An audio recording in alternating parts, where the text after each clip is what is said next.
Hoje eu quero compartilhar com você um dos assuntos mais sérios, graves e dolorosos da história humana. Quero conversar com você sobre os efeitos trágicos da queda dos nossos primeiros pais.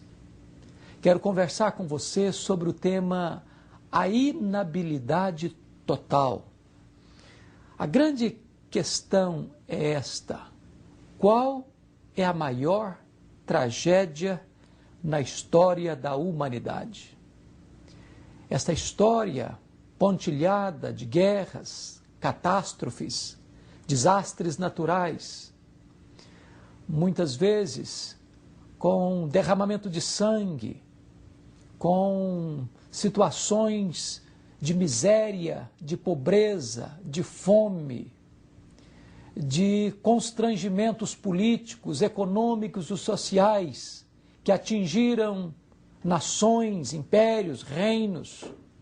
De todas essas tragédias, qual foi a maior tragédia da história humana?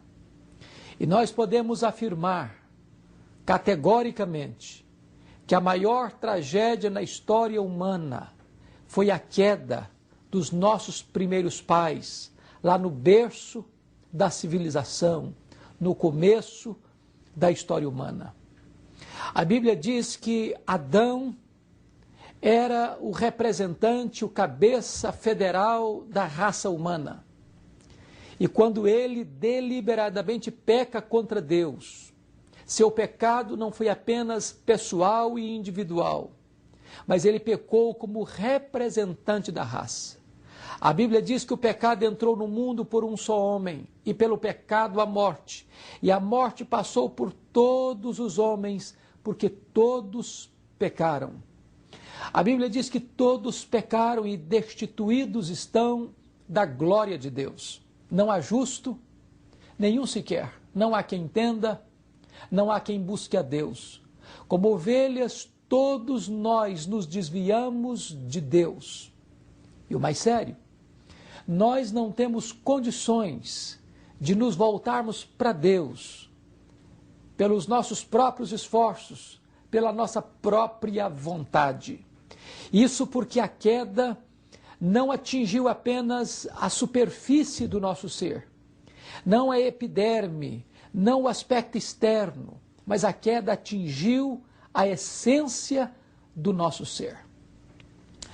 Quando os reformadores, trabalhando esta questão, afirmaram o que se chama de depravação total da raça humana, nós precisamos entender o que isso não significa, para entender o que isso realmente significa. Quando nós falamos que o homem possui uma inabilidade total, ou ele está em estado de depravação total, não significa que o homem é tão depravado quanto ele poderia ser ou chega a ser. Em outras palavras, nem todo ser humano chega ao ponto que Adolf Hitler chegou, que Idi Amin chegou, que Mao Tse-tung chegou.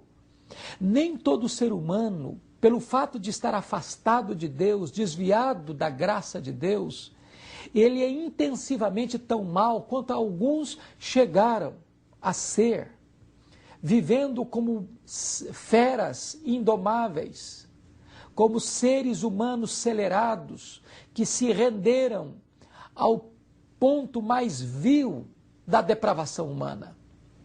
Não significa também que este ser humano, caído em pecado, distanciado de Deus, não seja capaz de praticar coisas boas, como, por exemplo, amar o cônjuge, amar os filhos, ser um bom cidadão, ter responsabilidade diante das leis do seu país, de ter a habilidade ou a capacidade de praticar atos de caridade, ser generoso, ser hospitaleiro e ser um ser humano que cumpra determinados elementos da ética social. O que é que nós queremos dizer no fato de que o homem está num estado de depravação total ou ter inabilidade total?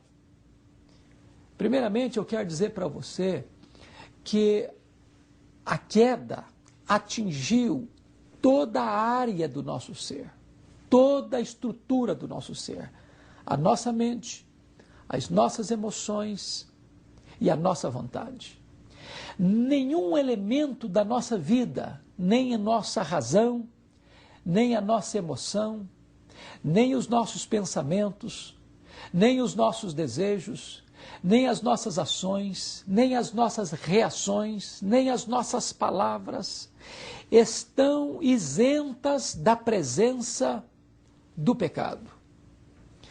Foi por essa razão que lá no quinto século, por volta do ano 416, que Pelágio afirmou que a queda de Adão não tinha afetado o resto da humanidade. E que o homem hoje seria tão livre para escolher entre o bem e o mal como Adão o era antes da queda.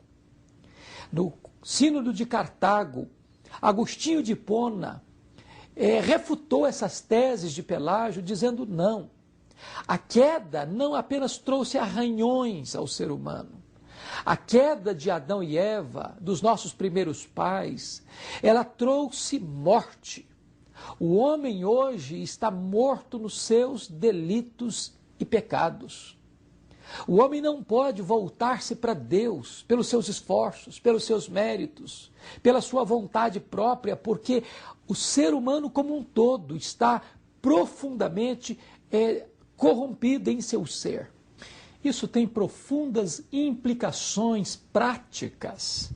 É muito comum você ouvir aquilo que os filósofos ensinaram, por exemplo, John Locke, quando dizia que o homem é uma tábula rasa, uma folha em branco. O homem é produto do meio. É o meio que determina o que o homem vai ser. De tal forma que o homem é produto do meio em vez de influenciar o meio. Jean-Jacques Rousseau diz que o homem é bom, essencialmente bom. É muito importante entender que estas ideias, embora populares e aplaudidas pela humanidade, embora elevem o humanismo, elas estão equivocadas, redondamente equivocadas. O Senhor Jesus Cristo é absolutamente categórico em afirmar que não é o que entra pela boca que contamina o homem, mas é aquilo que sai do coração. Na verdade, o mal não está nas estruturas sociais, simplesmente, o mal está dentro do coração do homem. É do coração do homem que procedem os adultérios, os furtos, as mentiras, as conspirações, os enganos, a violência. É muito comum você ouvir que um ser humano não deve entrar na política porque o poder corrompe. Na verdade, não é simplesmente o poder que corrompe. O poder revela os corrompidos. A corrupção não está num partido ou numa ideologia política apenas. A corrupção está dentro do coração do homem.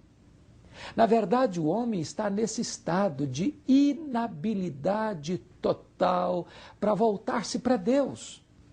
O apóstolo Paulo diz que o homem sem Deus, ou o homem natural, não discerne as coisas de Deus. O homem natural está cego, porque o diabo cegou o entendimento dos incrédulos para que não resplandeça sobre eles a luz do Evangelho de Cristo. O apóstolo Paulo diz que o homem está corrompido porque a vontade da carne, a inclinação da carne é inimizade contra Deus. O homem natural, diz ainda o apóstolo Paulo, está morto nos seus delitos e pecados. Ele é escravo do mundo, ele é escravo da carne e ele é escravo do diabo. Ele é filho da ira. Este homem não pode, por si mesmo, voltar-se para Deus. Ele está absolutamente incapaz, porque ele não pode reagir. Ele é um morto, espiritualmente ele está morto. E um morto não sente, um morto não reage. A não ser que Deus intervenha em nossa vida, nós pereceríamos em nosso pecado. O profeta Jeremias chega a afirmar que assim como um etíope não pode mudar a sua pele, nem um leopardo as suas manchas, nem nós poderíamos fazer o bem, estando nós acostumados a fazer o mal. O grande pregador Charles Haddon Spurgeon disse que era mais fácil ensinar um leão a ser vegetariano do que um homem poder salvar a si mesmo. É melhor você se levantar pelos cordões do seu sapato, mais fácil entender isso, do que um homem poder salvar a si mesmo. Na verdade, ou Deus põe a mão sobre nós, ou nós perecemos. Você não pode chegar até Deus e nem agradar a Deus pela sua própria justiça. O profeta Isaías diz que as nossas justiças, aos olhos de Deus, são trapos de imundícia. Isso nos leva a entender quão desesperadamente carentes de Deus nós somos. Nós precisamos de Deus. Nós dependemos da graça de Deus. Não é possível que você tenha qualquer gesto de altivez, de vaidade, de orgulho, de soberba, pela religião que você tem, pelas obras que você pratica, pela sua justiça pessoal. Você carece da glória de Deus. Você e eu somos pecadores. E o salário do pecado é a morte. Nós estamos numa situação, num estado de total carência, de total miséria, de total dependência de Deus. Nós precisamos de Deus. É por isso que, nesse momento, eu quero trazer essa palavra para o seu coração. Não confie nos seus méritos, não confie nas suas obras, não confie nas suas justiças pessoais, não confie na sua prática de caridade, não confie na igreja que você frequenta, na teologia que você acha que é a solução para a sua vida, a não ser que você se volte para Deus humildemente, reconhecendo o seu erro, o seu pecado, o seu estado, e reconheça que, a não ser que Deus tenha misericórdia de você, e purifique você com o sangue do Cordeiro Jesus, e perdoe os seus pecados, e liberte você dos seus males, das suas transgressões, não haverá esperança para a sua alma. Mas há esperança. Há esperança em Deus. Porque Ele nos deu vida, estando nós mortos nos nossos delitos e pecados. Ele é o Deus que nos arranca da potestade de Satanás para o reino da luz. Ele nos tirou de um poço de perdição e colocou os nossos pés sobre uma rocha. Ele abriu para nós uma fonte de eterna esperança, uma fonte de salvação. E em Cristo nós temos o escape, em Cristo nós temos uma cidade refúgio, em Cristo nós temos perdão, nós temos libertação, nós temos salvação. Em Cristo Jesus a morte não tem mais poder sobre nós, porque Cristo Jesus morreu a nossa morte para nos dar vida e vida em abundância. Se nesse momento você anseia voltar-se para Deus, se você agora reconhecer os seus pecados, você poderá receber de Cristo o perdão, a salvação, a vida eterna. E se você deseja fazer isso, nesse momento eu quero orar em seu favor, colocar a sua vida diante do trono da graça de Deus. Aí onde você está, curva a sua fronte e ore a Deus comigo. Deus bendito, louvado seja o teu nome, porque estávamos perdidos e fomos achados, estávamos mortos e recebemos vida, estávamos longe e tu nos atraíste para ti com cordas de amor. Agora, Deus, nós te pedimos que tu apliques esta palavra no coração daqueles que assistem este programa, que seus corações sejam tocados, que seus olhos sejam abertos, que seus corações sejam transformados e que haja salvação para todos aqueles que te buscam e se entregam ao teu Filho Jesus neste momento. Louvado seja o teu nome, porque tu és o Deus da nossa salvação. Em nome de Jesus.